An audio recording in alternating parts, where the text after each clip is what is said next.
अस्सलाम वालेकुम viewers, this is Bilal Qasim, your English trainer.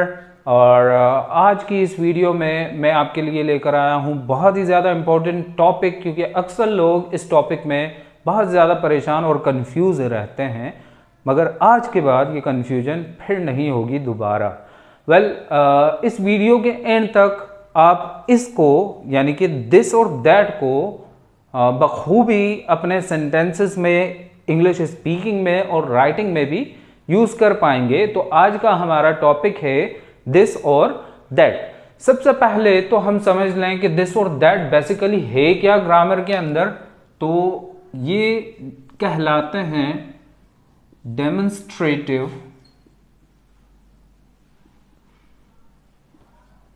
Pronounce. ठीक है, डेमोन्स्ट्रेटिव प्रोनाउंस। सबसे पहले मैं बात करूंगा प्रोनाउंस की कि भाई प्रोनाउंस क्या है। देखो, प्रोनाउंस ऐसे वर्ड्स जो नाउन के बजाय यानी कि नाउन की जगह पर इस्तेमाल होते हों वो प्रोनाउंस कहलाते हैं। अब नाउन क्या है? नाउन हर वो चीज़ जो इस दुनिया में वजूद रखती है, उस चीज़ का कोई ना कोई नाम होगा। उस नाम को हम नाउन कहते हैं, चाहे वो जानदार है, बेजान है, कोई चीज़ है, इंसान है, जानवर है, शहर है, गली है, कुछ भी है, मगर उसका जो नाम है ना, उस नाम को हम नाउन कहते हैं। और ऐसे अल्फाज जो नाम के बजाय इस्तेमाल हों वो प्रोनाउंस कहलाते हैं। जैसे मिसाल के तौर पर this is Bilal Qasim.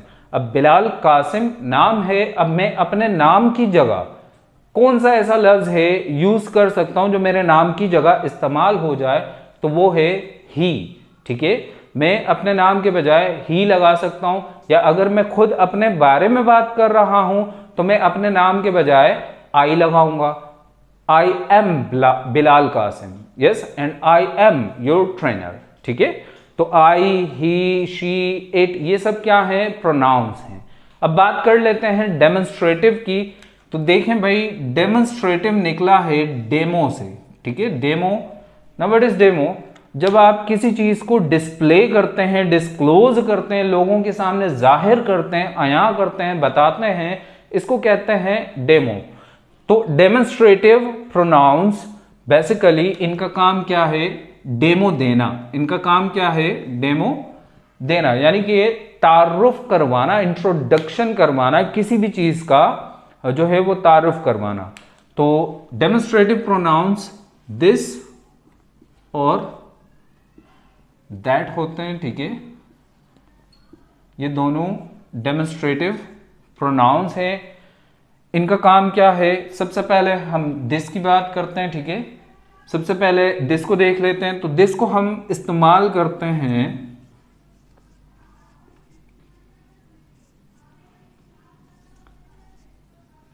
Singular thing के लिए। ठीक है,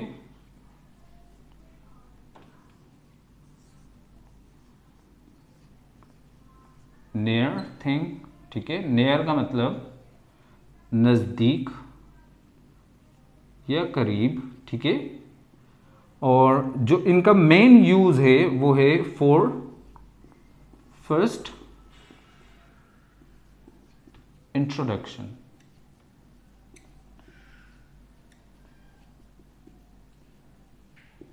ठीक है, दिस को हम इस्तेमाल करते हैं एक चीज़ के लिए, सिंगुलर थिंग के लिए। जैसे मेरे हाथ में कितने मार्कर हैं? एक है। कितने जो हैं वो घड़ियां हैं, वॉचेस हैं? कितनी वॉच है भाई? एक है, सिंगुलर है। ठीक है, कितनी अंगूठियां हैं? सिंगुलर है। अगर मैं ग्लासेस की बात करूं तो ग्लासेस सिंगुलर नहीं हैं, प्लूरल हैं, क्योंकि दो आंखें हैं, तो ये प्लूरल हैं, सिंगुलर नहीं है। इसका मतलब इसके लिए हम दिस इस्तेमाल नहीं कर सकते। सिंगुलर वाहिद एक चीज के लिए हम दिस का इस्तेमाल करते हैं, और ऐसी एक चीज जो आपसे नियर हो, नजदीक हो, करीब हो। जैसे ये मार्कर मुझसे नजदीक है, करीब है, मुझसे दूर नहीं है। तो नजदीक की एक चीज के लिए हम दिस का इस्तेमाल कर सकते हैं। और इसका मेन यूज क्या है?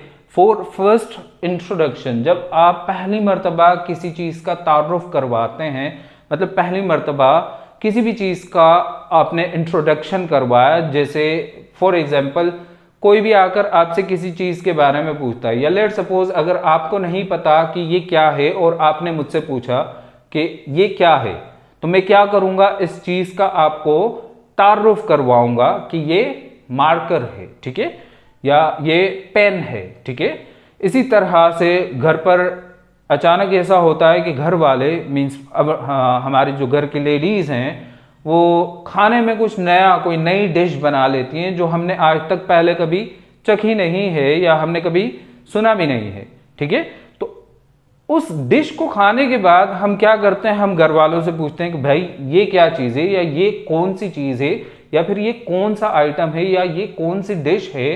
तो हम पूछ रहे हैं क्योंकि हमें पता नहीं है। तो घर वाले या हमारे घर के जो लेडीज़ हैं वो क्या करते हैं, तारुफ करवाते हैं कि भाई फला जो है वो मैक्रोनी है या कोई भी फूड आइटम है, ठीक है।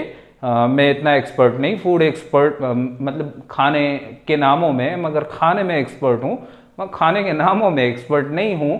तो आप सोच सकते हैं कि भाई उस डिश का कोई भी नाम है तो घर वाले क्या करेंगे, वो आपको इंट्रोड्यूस करवाएंगे। इसी तरह से भाई जैसे for example if we talk about the villagers, ठीक है, विलेजर्स जहाँ पर जो है वो इतनी ज़्यादा प्रोग्रेस नहीं है, ठीक है, गांव देहात की अगर हम बात करें तो वहाँ पर इतनी ज़्यादा प्रोग्रेस नहीं है, तरक्की नहीं है, तो उनके लिए बहुत सारी चीज़ें, अगर वो शहर आ जाएं, सिटीज़ में आ जाएं, तो उनके लिए बहुत सारी चीज़ें नई होंगी, मतलब न्यू चीज़ें होंगी। तो जब उनके लिए सारी चीज़ें न्यू हैं तो वो परेशान होकर पूछेंगे किसी से कि फलां चीज़ क्या है। तो वो जब आप उनको बताएंगे कि ये चीज़ ये है, तो आप क्या कर रहे हैं, बेसिकली आप इंट्रोडक्शन करवा रहे हैं, इंट्रोड्यूस करवा रहे हैं। इसी तरह से अगर शॉपिंग की बात करें तो भाई अगर आप कॉस्मेटिक की शॉप पर जाते हैं, जैसे कॉस्मेटिक की शॉप पर तो अक्सर नए आइटम्स आते ही रहते हैं, तो आप शॉप पर पहुंचकर आप दुकानदार से पूछते हैं, यानी कि शॉपकीपर से पूछते हैं कि भाई फलां चीज़ क्या है। तो शॉपकीपर क्या करता है, आपके इल्म में उस चीज़ के बारे में नहीं है कि भाई फला चीज़ क्या है, आपको नहीं पता। जब भी आपने शॉपकीपर से पूछा तो शॉपकीपर क्या करता है, वो इंट्रोड्यूस करवाता है कि ये जो है वो नई तरह की लिपस्टिक है या कुछ भी, ठीक है।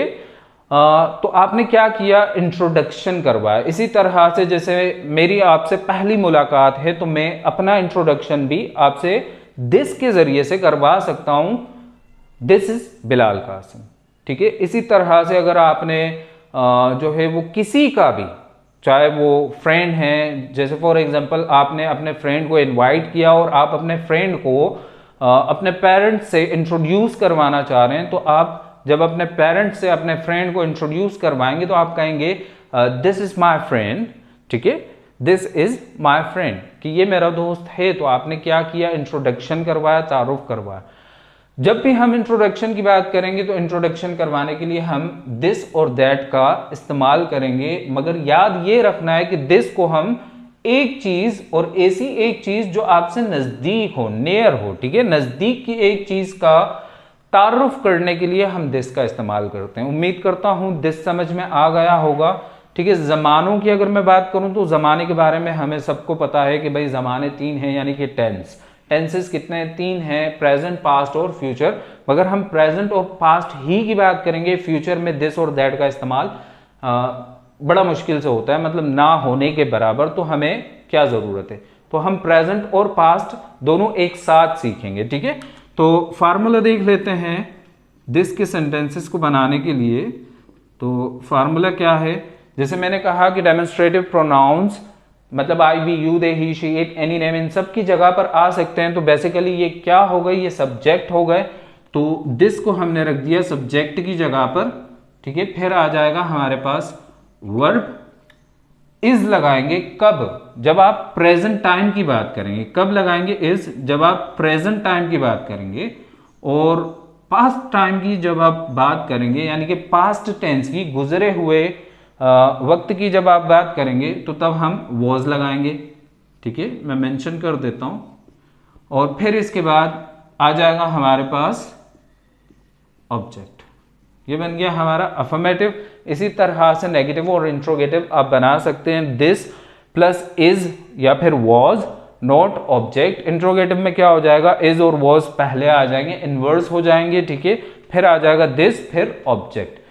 क्लियर, ठीक है। अगर प्रेजेंट टाइम की बात करेंगे तो हम इज लगाएंगे, पास्ट की बात करेंगे तो वॉज लगाएंगे। कुछ एग्जांपल्स देख लेते हैं, जैसे मिसाल के तौर पर this is my new car, this is my new car, ठीक है। अब आपने नई कार ली, अब आपके फैमिली मेंबर्स को या फ्रेंड्स को नहीं पता कि ये आपकी कार है, तो आपने क्या किया, उनको इंट्रोड्यूस करवाया, तारुफ करवाया कि ये मेरी नई कार है, ठीक है। अब पास्ट की बात करते हैं, पास्ट की जब हम बात करेंगे तो वॉज लगाएंगे, ठीक है। अब आपने कहा दिस वॉज माई कार, ठीक है। आपने कहा दिस वॉज माई कार, क्यों? जैसे मिसाल के तौर पर आपको पैसों की ज़रूरत पड़ गई, आपने जो है अपनी कार बेच दी। जब आपने अपनी कार बेच दी तो बेचने के बाद जब आपके सामने आपकी वही पुरानी कार जो आपने बेच दी है किसी को और वो आपके सामने खड़ी हुई हो, तो आपके फ्रेंड भी हो आपके साथ, तो वो आप क्या करेंगे, आप अपने फ्रेंड को इंट्रोड्यूस करवाएंगे पास्ट के लिए कि भाई ये मेरी कार थी, ये मेरी कार थी, अभी नहीं है। क्यों नहीं है? क्योंकि आपने बेच दी। इसी तरह से एक और एग्जांपल पास्ट की मैं दे देता हूं ताकि आपको बआसानी समझ आ जाए, ठीक है। जैसे मिसाल के तौर पर आप जहां जिस स्कूल में पढ़ते थे, ठीक है, वो स्कूल बंद हो गई, बंद होने के बाद जो है वहां पर कोई होटल खुल गया, ठीक है, कोई रेस्टोरेंट खुल गया, ठीक है। अब आप उस स्कूल यानी कि उस रेस्टोरेंट या होटल के नीचे से जब आप गुजर रहे हैं तो आप क्या कहेंगे कि ये मेरी स्कूल है या ये मेरी स्कूल थी? क्या कहेंगे? ये मेरी स्कूल थी। क्यों? क्योंकि आप पास्ट की बात कर रहे हैं, आप पास्ट का इंट्रोडक्शन करवा रहे हैं कि ये फला जगह या फला होटल या फला रेस्टोरेंट जो था, जो है, वो मेरी स्कूल था। कब? पास्ट में। समझ आ रही बात? तो प्रेजेंट में अगर आपने इंट्रोडक्शन करवाना है तो आप इज लगा देंगे, जैसे ये मेरी घड़ी है, ठीक है। क्लियर है? वेल, दिस के सेंटेंसेस को जो है आप उर्दू में हम जो कहते हैं वो है ये, ठीक है। हम ये से इसका तारुफ करवाते हैं, जैसे ये मेरी क्लास है, ठीक है, और अगर मुझे पैसों की ज़रूरत पड़ी, मैंने क्लास भेज दी या कुछ भी, तो ये मेरी क्लास थी पास्ट में। क्लियर? अब बात करते हैं दैट की। तो दैट को हम क्यों इस्तेमाल करते हैं? सबसे पहले तो दैट को भी हम सिंगुलर यानी कि वाहिद चीज़ के लिए इस्तेमाल करते हैं, ठीक है। अब दिस और दैट में क्या फ़र्क है? दिस और दैट में ये फ़र्क है कि दैट को हम फार थिंग के लिए इस्तेमाल करते हैं। दैट को हम फार थिंग, फार का मतलब दूर, ठीक है। और जो मेन यूज है इनका वो क्या है? फॉर फर्स्ट इंट्रोडक्शन, ठीक है। फॉर फर्स्ट इंट्रोडक्शन के लिए हम दिस को भी इस्तेमाल करते हैं और दैट को भी इस्तेमाल करते हैं। तो दैट के लिए भी उस चीज़ का सिंगुलर होना लाजिम है। जैसे मैं अगर इस मार्कर की बात करूं तो ये सिंगुलर है, लेकिन क्या मैं इसके लिए दैट लगा सकता हूं?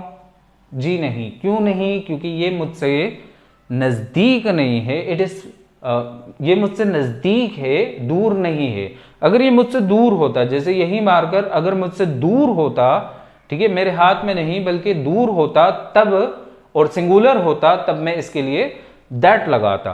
तो दिस और दैट में सिर्फ और सिर्फ इतना सा फर्क है कि दिस नज़दीक की एक चीज़ के लिए और दैट दूर की एक चीज़ के लिए इस्तेमाल होता है। जैसे मिसाल के तौर पर आप अपने जो है वो भाई के साथ खड़े हुए हैं, ठीक है, और अचानक से आपके इतने सारे फ्रेंड्स आ जाते हैं और वो आपके भाई को नहीं जानते हैं, तो आप अपने भाई का तारुफ करवाएंगे कि ये मेरा भाई है, दिस इज माई ब्रदर। क्यों? क्योंकि आपसे नज़दीक है, ठीक है, नज़दीक है। और अगर आपके फ्रेंड्स आ जाएं और आपका भाई आपसे नज़दीक नहीं बल्कि दूर है, ठीक है, बल्कि दूर है, अब आप इशारा करके यानी कि बता रहे हैं कि वो मेरा भाई है, वो मेरा भाई है। तो दूर है सिंगुलर है, आप एक की बात कर रहे हैं, तो इसलिए आपने क्या लगाया, दैट लगाया। क्यों?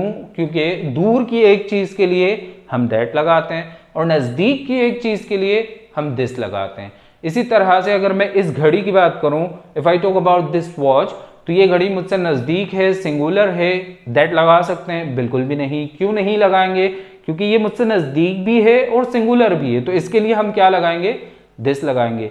लेकिन अगर मैं इस क्लासरूम के वॉल पर लगी हुई वॉच को देखूं और मैं कहूं कि ये घड़ी है, तो नहीं होगा। क्यों? क्योंकि वो दूर है मुझसे, वो घड़ी मुझसे दूर है, सिंगुलर है, तो मैं क्या लगाऊंगा, दैट। ठीक है, दैट लगाऊंगा। क्यों लगाऊंगा? क्योंकि दूर भी है और सिंगुलर भी है। तो दैट को हम क्यों यूज करते हैं? दूर की एक चीज का इंट्रोडक्शन यानी कि तारुफ करवाने के लिए हम दैट का इस्तेमाल करते हैं, और दिस को नजदीक की एक चीज का यानी कि सिंगुलर चीज का तारुफ करवाने के लिए इस्तेमाल करते हैं। बाकी सब कुछ ओवरऑल सब कुछ सेम है, तो कहीं पर भी कंफ्यूज होने की जरूरत नहीं है। फार्मूला देख लेते हैं दैट का भी, कि दैट के अगर हमें सेंटेंसेस बनाने होंगे तो सबसे पहले हम रखेंगे दैट। ठीक है, दैट भी क्या है, सब्जेक्ट है। क्यों? क्योंकि प्रोनाउन है, और प्रोनाउन जो नाउन की जगह इस्तेमाल हो। ठीक है, तो दैट अगर प्रेजेंट टेंस की बात करेंगे तो यहां पर भी हम क्या लगाएंगे, इज लगाएंगे। पास्ट टेंस की बात करेंगे यानी कि माजी की बात करेंगे तो हम लगा देंगे वॉज, और आ गया हमारा ऑब्जेक्ट। ठीक है, इसको हम कब लगाएंगे, जब प्रेजेंट टेंस की बात होगी, और वॉज को हम कब लगाएंगे, जब पास्ट की बात होगी। ठीक है, क्लियर है? जैसे फॉर एग्जाम्पल, जैसे मैंने कहा दिस वॉज माई कार। ठीक है, दिस वॉज माई कार। अब मेरी कार जरा दूर खड़ी हुई है, तो मैंने क्या कहा, that is my car, that is my car. क्यों दैट लगाया? क्योंकि मैं अपनी कार पर मजे से टेक लगाकर नहीं खड़ा हुआ हूं, कार मुझसे नजदीक नहीं है। अगर नजदीक होती तो दिस लगाते। अब कार मुझसे दूर है। ठीक है, अब मैं यहां खड़ा रहकर, जो कार मुझसे दूर है, मैं उस कार की तरफ इशारा करते हुए कह रहा हूं कि वो मेरी कार है, तो मैं क्या कहूंगा, that is my car. Got it? ठीक है, दैट इज माई कार। अगर हम इसको पास्ट में यूज करना चाहें तो पास्ट में कैसे हो जाएगा, इसकी जगह सिर्फ वॉज लगा देंगे। जैसे दैट वॉज माई कार। ठीक है, दैट वॉज माई कार। अब दैट के सेंटेंसेस की उर्दू क्या होती है, यानी कि उर्दू में हम वो लगाते हैं। जैसे वो मेरी कार है। ठीक है, अगर पास्ट में कहेंगे तो वो मेरी कार थी, वो मेरा दोस्त है। ठीक है, वो मेरा घर है। ठीक है, वो मेरा घर था जो आपने भेज दिया। ठीक है, उम्मीद करता हूं आपको डेमोन्स्ट्रेटिव प्रोनाउंस दिस और दैट समझ आ गया होगा। अगर फिर भी कोई कंफ्यूजन है तो आप नीचे कमेंट बॉक्स में लिख कर बता सकते हैं, तो जो भी इंशाल्लाह कंफ्यूजन होगी वो मैं क्लियर करवा दूंगा। और मजीद जो है वो सेंटेंसेस आप खुद सोचकर बना सकते हैं। और अब अगर आपने अपना या फिर किसी का भी तारुफ करवाना है तो आप दिस और दैट के जरिए से बआसानी करवा सकते हैं। वेल, आपने अगर अब तक हमारा चैनल सब्सक्राइब नहीं किया तो मेरे चैनल को सब्सक्राइब करें, वीडियो को लाइक करें और आगे शेयर करना बिल्कुल भी ना भूलें, क्योंकि इतनी मेहनत से वीडियो बनाते हैं तो एक लाइक तो बनता ही है।